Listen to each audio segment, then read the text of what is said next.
Hai semua, apa kabar nih teman-teman maba manajemen 2021? Semoga selalu baik ya. Sebelumnya kenalin, aku Yogiana dari staf Departemen Kesekretariatan Hima Manajemen 2021. Di sini aku bakal ngajak kalian ngobrol-ngobrol santai tentang tema acara PKM MTJ 2021, yaitu membentuk pemimpin yang adaptif dan antisipatif di era Society 5.0. Tentunya aku nggak sendirian dong, aku bakal ditemenin sama kakak pembicara yang luar biasa. Beliau merupakan alumni dari Hima Manajemen periode 2019 dan pernah menjabat sebagai Wakil Ketua Hima Manajemen 2019. Langsung aja yuk kita kenalan ke Kak Muhammad Ali Akbar. Hai Mas, apa kabarnya nih? Sehat ya? Iya. Nah, teman-teman, ini nih yang namanya Mas Ali. Mas Ali bisa say hi atau perkenalan dikit nih sama teman-teman dari Maba Manajemen 2021. Halo, saya Muhammad Ali Akbar dari Manajemen Angkatan 2017, alumni Hima tahun 2019-2020. Selamat datang buat Maba tahun 2021 sudah bergabung di keluarga manajemen. Semoga ini menjadi awal yang baik untuk kehidupan kalian di masa depan nantinya. Amin. Kan udah kenal nih, Mas sekarang kesibukannya ngapain sih?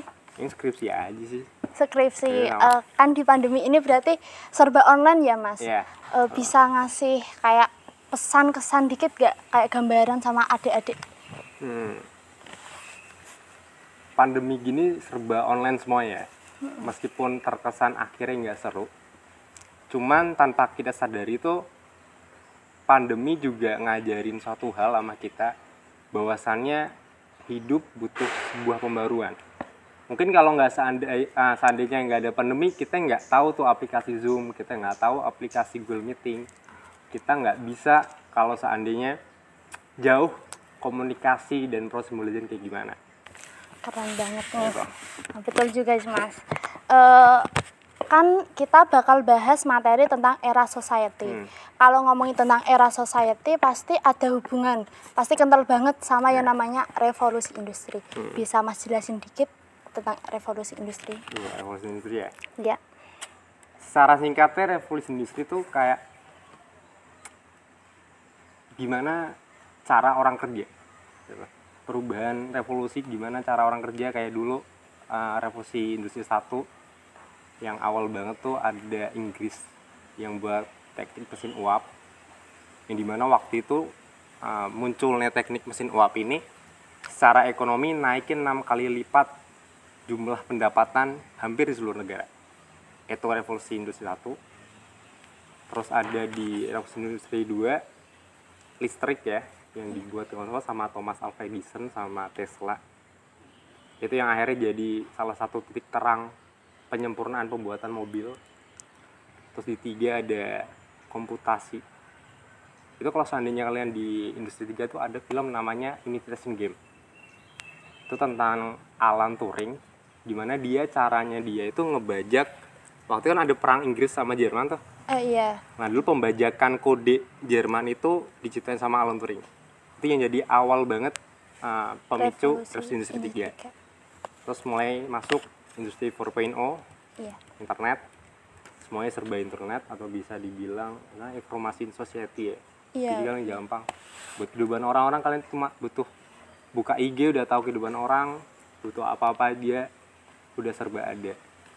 Terus ini masuk gagasan baru yang dikeluarin Jepang ya. Iya. Jepang ya, bener ya? Bener. Era society 5.0. 5.0. Ini Jepang ngeluarin karena melihat bahwasannya sekarang teknologi bukan sebatas informasi aja, tapi dia udah kayak teman hidup kita ya.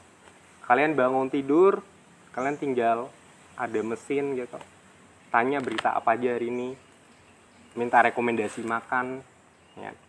Bahkan robot pun juga kadang bisa jadi teman bicara kalian. Alat gym, semuanya udah serba digital, yang nantinya internet bukan cuma sebatas informasi lagi, tapi udah benar-benar bisa ngebantu kita dalam kehidupan layaknya teman kita, kurang lebih itu. Oke, keren banget nih udah dijelasin panjang lebar dari tentang revolusi industri sampai tentang era society 5.0.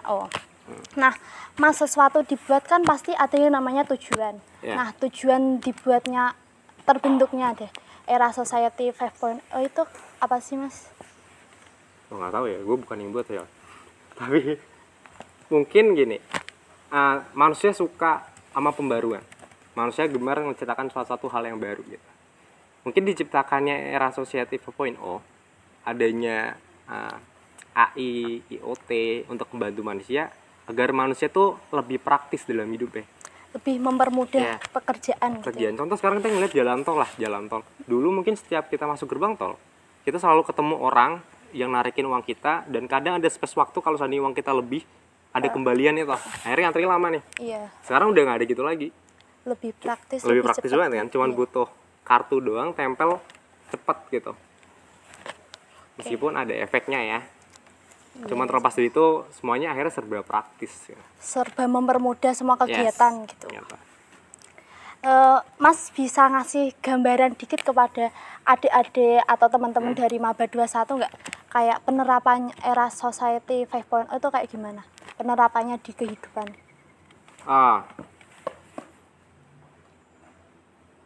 Mungkin ini. Kalian punya, biasanya kan kalau seandainya di HP kan ada asisten Google atau apa ya? Oh iya, ada. Kan? Mungkin sesimpel itu deh. Kalian cuman contoh kalian lagi masak gitu, tapi HP, tapi kalian pengen dengerin lagu kan, kalian bisa bilang oke Google, YouTube, musik apa gitu. Langsung keluar gitu ya, Mas. Serba praktis, jadi ngebantu banget lah untuk kalian. Dia tuh ya, di era ini kelihatannya orang serba dituntut talent ya. Kerjain satu hal lo kelihatannya harus juga 2-3 hal gitu. Nggak cuma harus satu. Iya.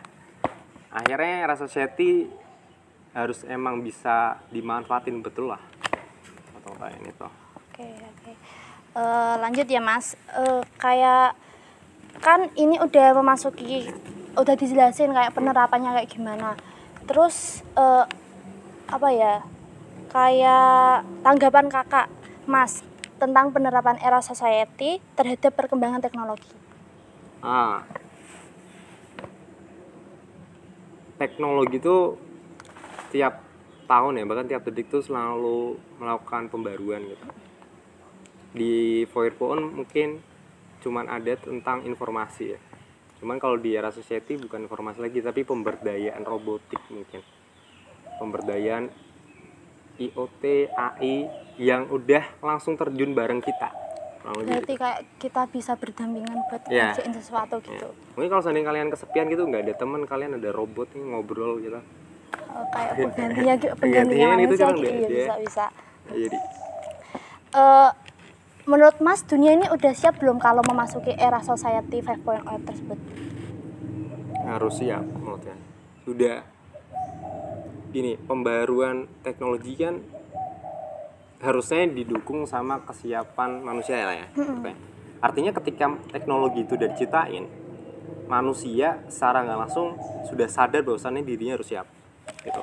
Berarti dituntut siap gak siap gitu ya, Mas? Yeah. Tapi kan baru negara Jepang nih, Mas, yang bisa menerapin tentang era society itu. Yeah. Kalau buat negara-negara lain, khususnya negara kita sendiri, apakah negara Indonesia ini udah cukup matang, cukup siap untuk memasuki era society tersebut? Menurut saya udah siap ya, tinggal adaptasi aja. Atau kenapa mungkin emang adaptasi terhadap hal baru agak cukup sulit buat Indonesia ya. Kayak dulu contoh kasus Gojek lah. Gojek baru datang kan orang pada demo tuh, yang ojek offline kan udah demo segala macam. Tapi lambat laun akhirnya juga beralih ke ojek ini karena ngelihat ada benefit yang menguntungkan dari Gojek, akhirnya mereka juga pindah Gojek. Nah, menurutku kalau seandainya era society akhirnya hadir di Indonesia, mungkin awal akan terkesan sulit, tapi nggak mau pasti nanti akan beradaptasi sendiri. Udah terbiasa kayak gitu. Ya, Pak.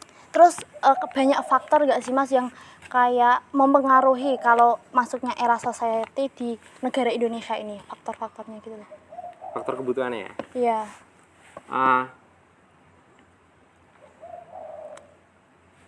Butuh gini, Indonesia tuh butuh cara baru untuk dalam menjalani hidup gitu. didampingi dengan teknologi yang baru, serba baru, butuh cara baru juga untuk menerima hal itu menurut saya.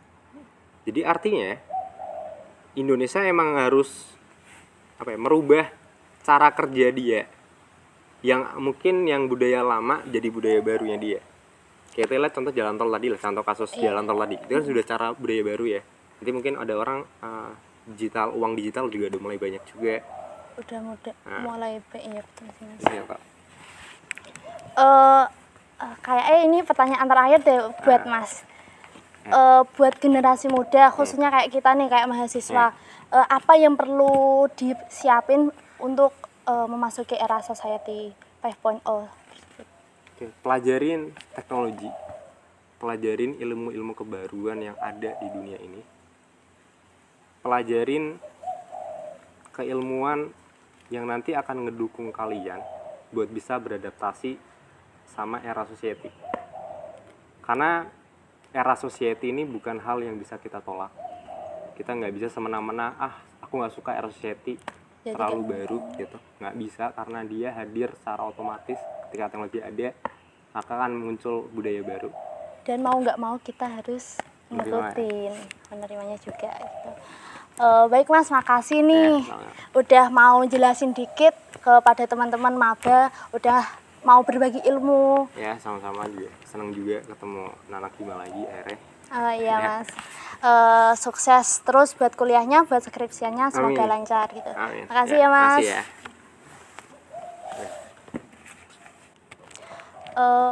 Buat yang terakhir nih Mas, sebelum kita tutup sesi ngobrol bareng kita, Mas bisa ngasih closing statement tentang era society menurut Mas? Oke. Manusia itu hakikatnya selalu berubah, dan manusia gemar menciptakan suatu hal baru. Begitu juga teknologi. Bukan cuma manusia aja yang suka berubah, teknologi juga suka berubah. Teknologi berubah, budaya berubah. Makanya butuh pensikapan baru atas sebuah perubahan. Penolakan perubahan bukan hal yang buruk, tapi harus diterima dengan baik. Agar apa? Agar manusia bisa berkembang lebih maju dari sebelumnya. Wah, keren banget nih. Kan kita ini udah berada di penghujung acara nih Mas. Biar lebih semangat, gimana kalau kita jargon dulu? Boleh, jargon ya? Iya. Lama banget nggak jargon. Jargonnya we are young, ready to take action gitu ya. We are young, ready to take action. Oke, ayo langsung aja ya, 1, 2, 3. PKMMTJ 2021. We are young, ready to take action. Makasih Mas. Thank you ya. Iya.